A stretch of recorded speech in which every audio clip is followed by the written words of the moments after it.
কেবল বিয়ে করে নিয়ে আসছিলেন, তিনি ঘরের মধ্যে নতুন স্ত্রী রেখে আসছেন আব্দুল্লাহ বিন রাওয়াহা। আল্লাহর নবী ঘোষণা দিলেন, আব্দুল্লাহ বিন রাওয়াহা আমার মুতার প্রান্তরের 3 নম্বর সেনাপতি।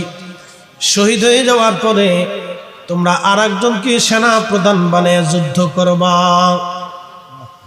আব্দুল্লাহ বিন রাওয়াহা ঘরের কাছে গেছে বিবির কাছ থেকে বিদায় নেওয়ার জন্য। ঘরের পাশে যখন গেলেন তখন লক্ষ্য করলেন তিনার স্ত্রী নতুন বিবি বাসর ঘরের মধ্যে বসে বসে কোরআন শরীফ তেলাওয়াত করতেছে। চিৎকার মেরে জোরে বলেন না মারহাবা, হ্যাঁ জোরে বলেন আল্লাহু আকবার। হযরত আব্দুল্লাহ বিন রাওয়াহার বিবি কোরআন শরীফ তেলাওয়াত করতেছে। স্বামী সালাম দিলেন, আসসালামু আলাইকুম ওয়া রাহমাতুল্লাহি ওয়া বারাকাতুহু। কোরআন তেলাওয়াত বন্ধ করলেন। কে আপনি? বলে আমি আপনার স্বামী আব্দুল্লাহ বিন রাওয়াহা। স্বামী আমার ভিতরে আসেন। বলে না হে বিবি, ভিতরে আসার জন্য আমি আজ আপনার সামনে দাঁড়াই নাই। বিবি রে, আপনাকে বিয়ে করে বাসর ঘরে রেখে আমি আমার রসুলের ডাকে আহ্বানে সাড়া দিয়েছিলাম। শুনছি 2 লক্ষ কাফের ধেয়ে আসতেছে মদিনার দিকে।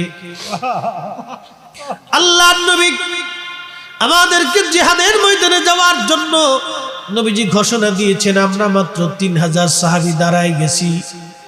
আমাকে আল্লাহর নবী 3 নম্বর সেনাপতি ঘোষণা দিয়েছেন। প্রথম জনের নাম যায়েদ, তিনি শহীদ হয়ে যাওয়ার পরে জাফর সেনাপতি হবে। জাফর শহীদ হয়ে যাওয়ার পরে আব্দুল্লাহ বিন রাওয়াহা সেনাপতি হবে। আব্দুল্লাহ বিন রাওয়াহা শহীদ হয়ে যাওয়ার পরে মুসলমান আরেকজনকে সেনাপতি বানাই নিবে। বিবিরে, আজকে একটা বিষয় আমি বুঝতে পারলাম। আল্লাহর নবী আমাদের 3 জনের নাম ঘোষণা দিয়ে আমাদের নামের সাথে শহীদ শব্দ নবী জোড়া করে দিয়েছেন। বিবি, রাসূল আমাদেরকে শহীদ বলেছে। আমি আব্দুল্লাহ বিন রাওয়াহা বিশ্বাস করি মুতার প্রান্তরে আমি শহীদ হয়ে যাব, গাজী হয়ে ফিরার আর সুযোগ আমার নাই। রাসূল আমাকে শহীদ বলেছে, আমি শহীদ। একবার জোরে হয়। মাদানী অরিজিনাল যারা, তারা অনেক সুন্দর এবং সুশ্রী হয়। তাদের ছেলেমেয়েরা তারা অত্যন্ত চমৎকার এবং সুন্দর। তাদের আবহাওয়া বড় সুন্দর, তাদের মন বড় সুন্দর, তাদের চেহারাও বড় সুন্দর সুন্দর মাদানী চেহারা। সুন্দরীর উপসী আপনি নারী, আপনাকে বিয়ে করে আমি আনছি বধূ হিসেবে জীবন করার জন্য। বিবি আমার, নবী আমাকে মুতার প্রান্তরের 3 নম্বর সেনাপতি ঘোষণা দিয়ে শহীদ ঘোষণা দিয়ে ফেলছে। আমি জানি পৃথিবী উল্টে গেলেও রসুলের কথা চেঞ্জ হবে না। আমি শহীদ হয়ে যাব। বিবিরে, বিদায় নেওয়ার জন্য আসছি। আপনাকে বিয়ে করে আনছিলাম, হক আমি আদায় করতে পারি নাই। আপনি আমাকে ক্ষমা করে দিবেন। আর চিরদিনের জন্য দুনিয়ার বিদায় আপনি আমাকে দিয়ে দেন। দুনিয়াতে আর দেখা হবে না, হাসরের মাঠে আপনার সঙ্গে আমার সাক্ষাৎ হয়ে যাবে। আল্লাহু আকবার, আল্লাহ না না হয় না, চিৎকার মেরে বলবেন কি আল্লাহু আকবার। স্ত্রী ডাক দিয়ে বলল, স্বামী, রাসূল আপনাকে মুতার প্রান্তরের সেনাপতি ঘোষণা দিয়ে শহীদ ঘোষণা দিয়েছে। স্বামী আমার, আমি বুঝতে পারছি আপনি কোনোদিন আর গাজী হয়ে ফেরত আসবেন না। আমি বুঝছি আপনি শহীদ হয়ে যাবেন। একিন কি, কঠিন ঈমান কি। আমি ইতিপূর্বে বলেছি, ফিলিস্তিনের একজন বাবাকে দেখলাম মিষ্টি সরাচ্ছে। লোকেরা বলল, মিষ্টি কেন দেন? বলে আমার সবকটা সন্তান আজ শহীদ হয়ে গেছে, একটা মাত্র সন্তান জীবিত আছে। এই খুশিতে আমি মিষ্টি খাওয়াচ্ছি। চিৎকার মেরে বলেন আল্লাহু আকবার। ওরাও বাবা, আমরাও বাবা। ওরাও মানুষ, আমরাও মানুষ। ওরাও মুসলমান, আমরাও মুসলমান। ওরাও ইমানদার, আমরাও ইমানদার। ওদের ইমান আর একিনের কাছে আমাদের ইমান আর একিন কত বড় অসহায়। সব কটা সন্তান শহীদ হয়ে যাওয়ার পরে সে মিষ্টি খাওয়াচ্ছে খুশিতে, যে আমার সন্তানগুলি আর শহীদ হয়ে গেছে, খুশি রাতি সজ্জা আমি আজ মিষ্টি খাওয়াচ্ছি। মুসলমান মেয়েটা ডেকে বলে, স্বামী আমি আপনাকে ডাকতেছি প্রেম নিবেদন করার জন্য না হে স্বামী। অ্যাটেনশন ও নারী সমাজ, কথাগুলি আর শুনে যাবেন। সেই মেয়েটা, মদিনার মেয়ের জবাব কত সুন্দর ছিল সেই দিন। স্বামী আমার, রসুল আপনাকে শহীদ বলে ঘোষণা দিয়েছে, আমি বিশ্বাস করে নিলাম রসুল আপনি শহীদ হয়ে যাবেন, কখনো আপনি আমার কাছে আর ফিরে আসবেন না হে স্বামী, কোনোদিন আপনি আমার কাছে ফিরে আসবেন না। স্বামী আমার, আপনি আমার ঘরের মধ্যে একটা বার আসেন। আব্দুল্লাহ বিন রাওহা ডাক দিয়ে বলল, বিবিরে, ঘরের মধ্যে যদি যাই তোমার সুন্দর চেহারা দেখলে আমার অন্তরে তোমার প্রতি ভালোবাসা জন্ম হতে পারে, আর যদি একটা বার ভালোবাসা জন্ম হয়ে যায় রে বিবি, নবীর হুকুম মানতে অমান্য হয়ে গেলে আমার জীবন বড় ধ্বংস হয়ে যাবে। বিবি ডাক দিয়ে বলল, স্বামী আল্লাহর কসম করে বলি, একটা বার আপনি ঘরের ভিতরে আসেন, খোদার কসম প্রেম নিবেদন করার জন্য আপনাকে ডাকছি না, ভালোবাসা বন্টন করার জন্য আপনাকে ডাকছি না হে স্বামী আমার। একটা নজর আপনার চেহারা খানা আমি দেখে, একটা নজর আপনার চেহারা খানা দেখে আমি রেখে দিতে চাই। কিয়ামতের কঠিন কঠিন মানুষের ভিড়ে, কঠিন কঠিন মানুষের ভিড়ে আপনাকে দেখে যাতে আমি চিনতে পারি আপনি আমার স্বামী, মুতার প্রান্তরের সেনাপতি শহীদ আব্দুল্লাহ বিন রাওয়াহা। আল্লাহু আকবার! চিৎকার মেরে বলেন না, ইয়া রাসূলুল্লাহ, এদের গোলামি আর আমাদের গোলামি আকাশ আর বাদল, বিরাট বড় তফাৎ। এরাও নবীর গোলামি করে গেছে, দিনের জন্য শাহাদাতের তামান্না নিয়ে তারা ঘুমিয়ে গেছে। হায় হায়! মেয়েটা ডেকে বলল, স্বামী হে, একটা নজর আপনাকে দেখে নিতে চাই। কিয়ামতের কোটি কোটি মানুষের ভিড়ে স্বামী গো, আপনার চেহারা খানা দেখে আমি যাতে চিনতে পারি আপনি সে আব্দুল্লাহ বিন রাওয়াহা, আপনি আমার স্বামী, মুতার প্রান্তরের আপনি শহীদ। চিৎকার মেরে বলেন না সুবহানাল্লাহ। হে নারী আমার বোন, আপনাকে এইরকম ভাবে তৈরি হওয়া লাগবে। আমার বোনকে আমি বলি, বোন আপনাকে এরকম তৈরি হওয়া লাগবে, আপনাকে এইভাবে তৈরি হওয়া লাগবে। মাদানী নারীর মতো ঈমানি জজবাওয়ালা আপনাকে হতে হবে বোন আমার, ঈমানি জজবাওয়ালা হতে হবে। আপনাকে পর্দার ভিতরে আসতে হবে, নামাজের কাতারে আসতে হবে, কিনবলা হতে হবে বোন। আল্লাহ আপনাদের কাছে আমাদের জন্য আমানত রেখে দিয়েছে। আপনার রেহেমে আল্লাহ একটা সন্তান আমানত দিয়েছে, আপনার রেহেমে আল্লাহ একটা সন্তান আমানত দিয়েছে। এটা অনেক বড় আমানত, অনেক বড় আমানত বোন। এই সন্তানটাকে যদি আপনি মানুষের মতো মানুষ বানাইতে না পারেন, আপনার জীবন বড় ব্যর্থ হয়ে যাবে।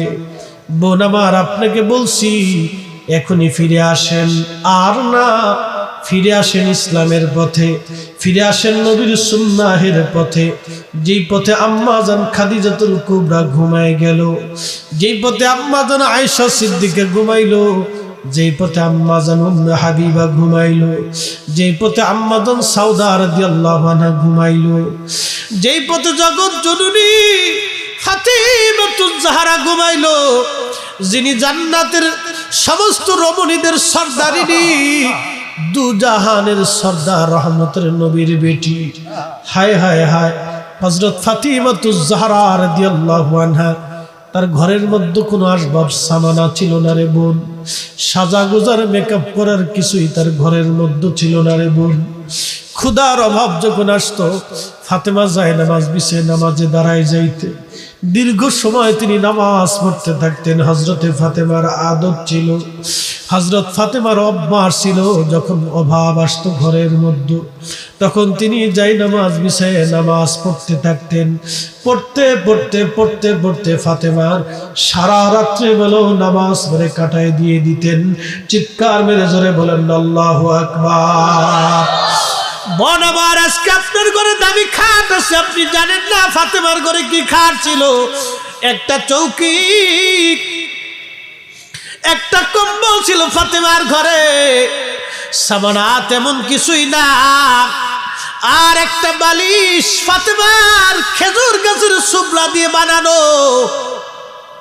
হায় হায় হায়, কথাগুলি পড়লে, কিতাবগুলি দেখলে শরীরের পশমগুলি দাঁড়ায় যায়। খেজুরের সুবলা দিয়ে ফাতেমার বালিশ বানানো ছিল, খেজুরের সুবলা দিয়ে ফাতেমার বালিশ বানানো। সহ্য করা যায় না। যারা আব্বাজান দুজাহানের বাচ্চা ছিল, দুজাহানের সর্দার, যার বাবার ইশারায় কত জাহান্নামী জান্নাতি হয়েছে। আল্লাহু আকবার। নবীর ইশারায় কত জাহান্নামী জান্নাতি হয়ে যাবে, রাসূলের হাসিতে কত জাহান্নামী জান্নাতি হয়ে যাবে। হায় হায় হায়, কত বড় রাজাদিরাজরা হাসরের মাঠে নবীর কদমের সামনে পড়ে থাকবে। কত কোটি কোটি টাকার মালিকরা রাসূলের দরজায় চান্স পাবে না। সেই দিন কিয়ামতের মাঠে পৃথিবীর কত রাজাধিরাজরা নবীর সামনে যাওয়ার সুযোগই সেই দিন পাবে না।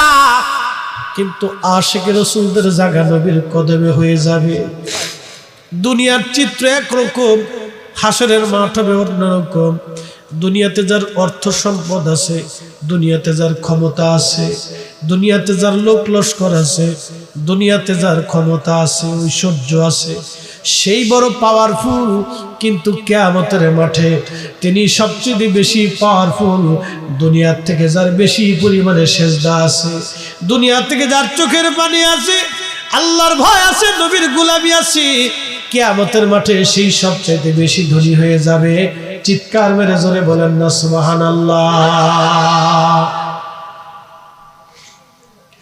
খারেরার মুসলমান, হে মা বোনেরা, আপনাদেরকে বলতেছি, হযরতে ফাতিমাতুজ জাহরার বালিশ ছিল খেজুর গাছের সুবলা দিয়ে বানানো। এই বালিশে মাথায় দিয়ে ফাতেমা সারা জীবন কাটাইছে। তোলার বালিশ ছিল না, নরম কোনো বালিশ ছিল না, খেজুরের গাছের সুবলা, ভিতরে সুবলা যেটা, এগুলি সারাইয়া হযরত ফাতেমা রাদিয়াল্লাহু আনহা চামড়ার ভিতরে ঢুকাই দিয়ে একটা বালিশ বানাইছিলেন। এই বালিশে মাথা রেখে ফাতেমা সারা জীবন কাটাই দিলেন। ক্ষুধার অভাব আসলে কোনোদিন খাইতেন, কোনোদিন না খেয়ে থাকতেন। হযরত আলী রাদিয়াল্লাহু তাআলা আনহু ছিলেন অভাবী মানুষ, দিন আনতো দিন খাইতো, কোনোদিন না খেয়ে থাকতো। বন্ধু, নবীর ইন্তেকালের সময় আল্লাহর নবী ডাক দিয়ে বলেন, ফাতেমা তুমি কাঁদবে না, তোমার জন্য একটা সুসংবাদ আমি রেখে যাচ্ছি রে ফাতেমা। তোমার দুইটা কলিজার টুকরা হাসান আর হুসাইন, হাসান আর হুসাইন, ওদের রক্তধারা অনুযায়ী পৃথিবীর শেষ প্রান্তে আল্লাহ একটা সন্তান দুনিয়াতে পাঠাবে। এই সন্তানের নাম হবে মুহাম্মদ, বাবার নাম হবে আব্দুল্লাহ, তার পরিচয় হবে ইমাম মাহদী। মাহদী মাহদী, চিৎকার মেরে বলেন আল্লাহু আকবার। ফাতেমা, তোমার হাসান আর হুসাইনের রক্তধারা অনুযায়ী ইমাম মাহদী দুনিয়ার মধ্যে আসবে। আমি যেইভাবে কালেমার দাওয়াত পৃথিবীতে প্রচার করেছি, আমার মাহদী পৃথিবীর এমন কোন ইঞ্চি মাটি নাই যে ইঞ্চি মাটির মধ্যে কালেমার পতাকা উড্ডীন না করবে। আমার মাহদী দাজ্জালকে বধ করবে, আমার মাহদীর বিজয় হবে, আমার মাহদী তামাম দুনিয়া শাসন করবে। আমার মাহদীর সময় একটা ডালিম একটা কওমের মানুষ খাইয়া শেষ করতে পারবে না। আমার মাহদীর আমলে একটা গাভীর দুধ এক গ্রামের মানুষ খাইয়া শেষ করতে পারবে না। একবার জোরে বলা যাবে কি সুবহানাল্লাহ। আমার মাহদীকে আল্লাহ বিজয় দেবে। ফাতেমা, তোমার রক্ত অনুযায়ী, হাসান হুসাইনের রক্ত অনুযায়ী আমার মাহদী আসবে। আল্লাহু আকবার। না না, জোরে বলেন আল্লাহু আকবার। ইমাম মাহদী দুনিয়াতে আসবে। তবে সেই সময়টা কখন হবে জানেননি? সহিহ বুখারীর মধ্যে আসছে, ফোরাত নদীর মধ্যে একটা স্বর্ণের পাহাড় ভেসে উঠবে। ফোরাত নদীর মধ্যে একটা স্বর্ণের পাহাড় ভেসে উঠবে। এই স্বর্ণের পাহাড় দখল করার জন্য সারা পৃথিবীর মধ্যে বিশ্বযুদ্ধ ছড়িয়ে যাবে, মহাযুদ্ধ হবে। এই মহাযুদ্ধে 100% মানুষের ভিতরে 99 জন মারা যাবে, একজন মানুষ বেঁচে থাকবে। বর্তমানে মানুষ আছে 800 কোটি।